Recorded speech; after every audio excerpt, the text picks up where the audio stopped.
40 years from now, it's not going to be as beneficial to research all the artists that we have now in the same way that we can go back and watch interviews of artists from 70s, well, not 70s, but 80s, 90s.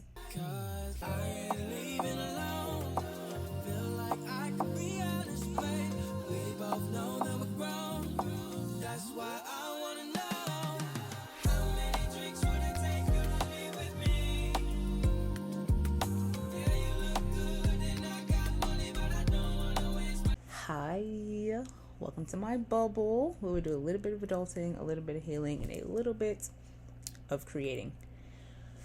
So, I got something I want to say. Again, I meant to start this series, really this conversation, a long time ago. And low-key, Twitter is starting to have not this particular conversation, but like Twitter is starting to have the conversation of like, things are changing and the internet changed XYZ, and like Tariq Ali today said, like the internet has slowly but surely made being a hater like okay and like trendy and cool or whatever. Like, did nobody notice? And that's the gag. Like, one, yes, lots of people noticed. Not lots, but because the majority didn't notice, or at least if they did notice, then they just are comfortable with being haters now, which is like not surprising to me, at least. But in that same general context, like, things are just not the same. Things are not what they were 10 years ago. Obviously not 20, 30 years ago, but like the way the internet was early 2000s, even early 10s, like, it's just not that anymore. Nothing is the same. The internet is not the same. Music is not the same. And the particular conversation of this video, wow, you all right, love? Interviews are just not the same. Like, I'm a person who if I like an artist and I am a supporter of them, I'm not only going to listen to all of their music, but I'm going to watch their interviews. I'm going to watch the movies that they are characters in. I'm gonna do all of that because I support you wholeheartedly, whatever. It's late. I'm tired. Whatever. Yeah, I'm gonna I want to know about you. I want to know what you're interested in. I want to know why, like, not what drove you to become an artist, but like your motivations. Really, like, I want to know more about you. And side note, if Robert was in interviews being like, yeah, I like children, I like to do whatever I want to do to them, like, I don't know if he would have been as popular, like, I can't speak for past generations, but like, I'm sure it would have been much more public knowledge, or that's not a bad example, but that's a real, like, extreme example. But like, okay, here's a good example. Whether people liked or disliked 6ix9ine, they watched his interviews to see what he said. Yes, he was just as much of a troll in the interviews as he is on the internet, was, because I don't keep up with him no more. But, I mean, I never really did, but we're not talking about me. But watching his interviews and watching him interact with people, you realize, wow, so he's just as much of a troll and just as much of I'll use the word character in real life, like when you encounter him. Now, I know that can be taken with a grain of salt because, like, in the industry, you gotta have this persona and you have to be this persona every time you're doing industry things. But like, before, at least for musical artists anyway, like, the persona and the persona that artists take on when they're on stage or when they're performing at Good Morning America or any of those things, it really is, let's say, turned down, say in Breakfast Club interviews or in any other interview, the Angie Martinez interviews that they do. Shout out to Angie. You'll see why I brought her up in a second. But like, you don't get that anymore. And it's not even, it's for two reasons. One, yes, the lack of media training is ridiculous. Like, that's not part of the, like, PR, not PR package, but like that's not part of character development. Slow down, love. Because I don't know who originally did it, the PR person, whoever, but like, is media training no longer part of artist development? Because artists are just not like, artists are not the same. Artists are just saying whatever they want in interviews and like just not, they're not able to articulate themselves in the way they want to or in the way that they should. Now that's them. But also I don't fully blame them for that, because interviews are not the same from the interviewer perspective either. Like, interviewers are just messy now. Interviews don't ask about music the way they used to. They don't ask about like motivation or inspiration for the songs. Or if they do, it's in a messy way, in the sense of like, oh, were you talking about XYZ person and when you made this song, or were you throwing a sub at blah blah blah, or I see you was talking about niggas ain't shit, like somebody cheated on you, who was it, was you dating blah blah blah, and that's why you're not dating them anymore. Like, that's not the point of this interview. Like, why are we talking about that in the Breakfast Club interview? Like, and now the Shade Room do interviews, and it's like, I mean, I've seen a few Shade Room interviews, and even those are structurally better than like the radio interviews and things that we get now, which is like, if the Shade Room can conduct a better interview than you can, that's crazy. So between interviewers being messy and really not caring about the artist or like the art that they put out, really, because really interviews used to be like, I'm about to give percentages. Let's say it used to be like 10% love life / messy questions, 25% background, informational, like inspiration, and then quick math, 65, and then 65% all things music, all things promotion, like, or even reverse, say 65 inspiration, background, things about the artist, family, all those kinds of things, goals, all those kinds of things, and then 25% like, what do you have upcoming, what should we keep up with, and what should we be on the lookout for, da da da. But that's not, it's not even that anymore. It's like 40% you're dating XYZ, what type of people are you into, how's your sex life, like. Now, we're not talking about Angela Yee's lip service. Like, that's the place for those kinds of questions. But in a regular radio interview at the Breakfast Club at 6 a.m, like, why are we talking about my sex life and, well, not me, but why are we talking about my sex life and who I would want to date in the industry? Like, ask me questions about what inspired me to make the project, how my process for picking the set list for my tour that I'm on. Like, ask questions that I don't even know how to finish that sentence. Interviewers on one hand are just super messy and really really just want to feed into the enigma that is the internet. Artists who are being interviewed have no media training, so they can't finesse or eloquently finesse out of questions that they don't want to answer. Flip side of that, if they do answer the question, they give messy answers rather than being direct but discreet. Now, you want an example of a direct but discreet answer to things? Like, watch Ashanti's interview with Angie. She said what she said. She answered the question, but she didn't give too many details. It wasn't really messy. She answered the question. She told her truth, and they moved on. Like,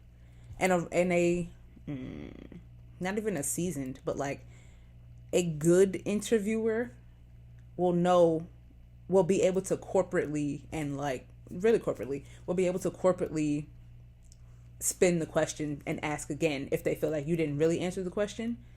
And then most of the time when they spin it, it'll become a yes or no answer. Angie will ask a question, Ashanti said her truth and answered it real, eloquently.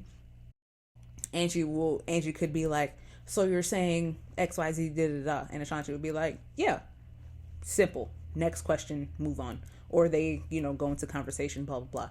But like, interviews are just not that anymore. And it's like, that's why, I feel like that's part of why we're so disconnected from artists nowadays when we already weren't that in touch with them. That's the internet's big thing. Like, you go hard for these people that don't even know you. Like, yeah, they don't know me, but at least I used to be able to know them. That's why artists and supporters used to connect so much, because we got believers could run down Justin's favorite color, his favorite number. People used to know his like address, like type shit. Like, believers can run down everything about Justin to you. His family, where he's from, if he has brothers and sisters, family on his mom's side, family on his dad's side. Why? Not just because, well, some of them were. Not just because they're stalkers, but because they pay attention. Like, information about him was put out and he was asked relevant questions, and fans were like, okay, now I know this about him. Now I know his favorite color is purple. Now I know his favorite number is 7. Like, granted, maybe some of it was made up, some of it wasn't, but it's easier to make things up and fill in the blanks if they're not asked these questions. And nowadays, they're not asked those things. It's very ghetto. Granted, reality as a whole is very ghetto right now, but like, it's very ghetto. Back in the day, not even back in the day, like, I don't really know what year it really changed, but interviews before, we used to get the life story plus the music promotion. We don't get that anymore. Now, interviews, they just address what's happening in the media and they address the rumors versus asking like what they've been up to, you know? And it's like, ew. So really, interviews, like, there's no point to interviews anymore.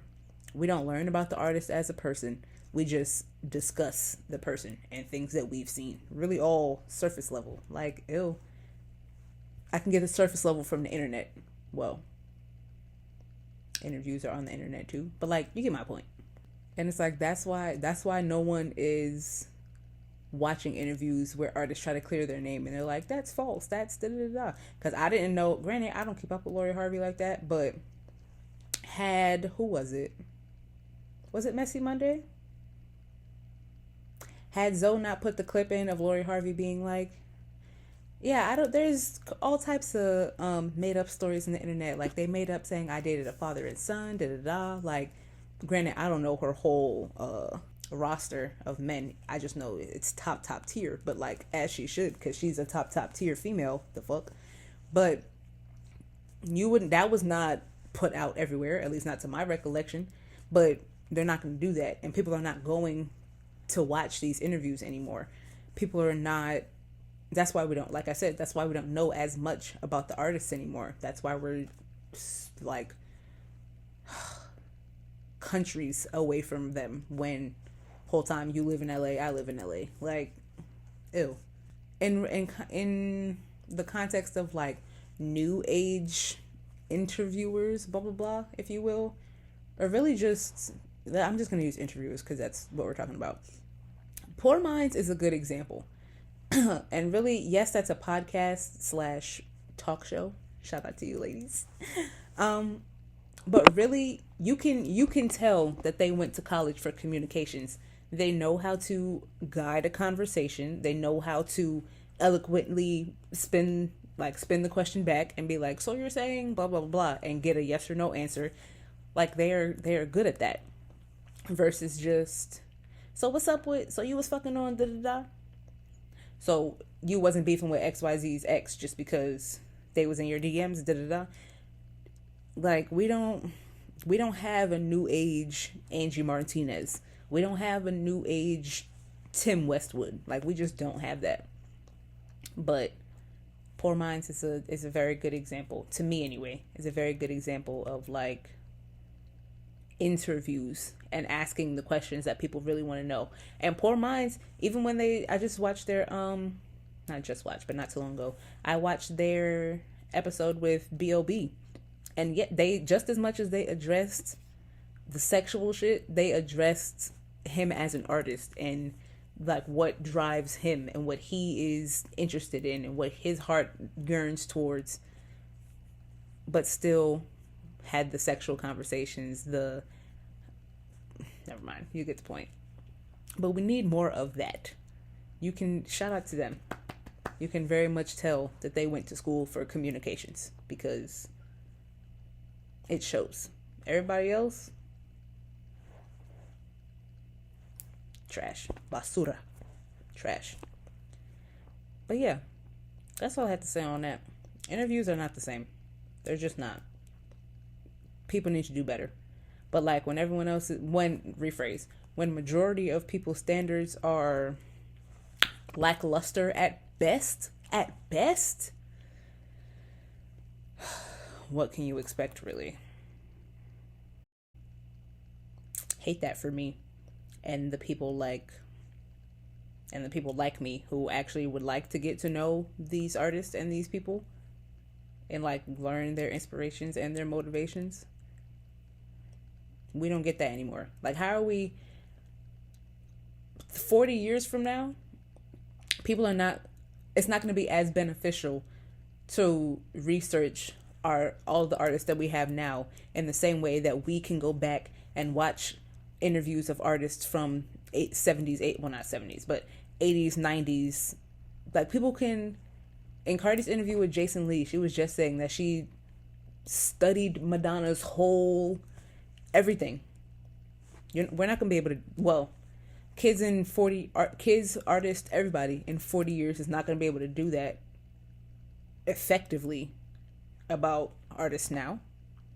They're just gonna hear, oh, they dated XYZ. Oh, they were beefing with XYZ. Like, they did get an award. They didn't get a Grammy. They were mad because she did get a Grammy. Like, who cares about that?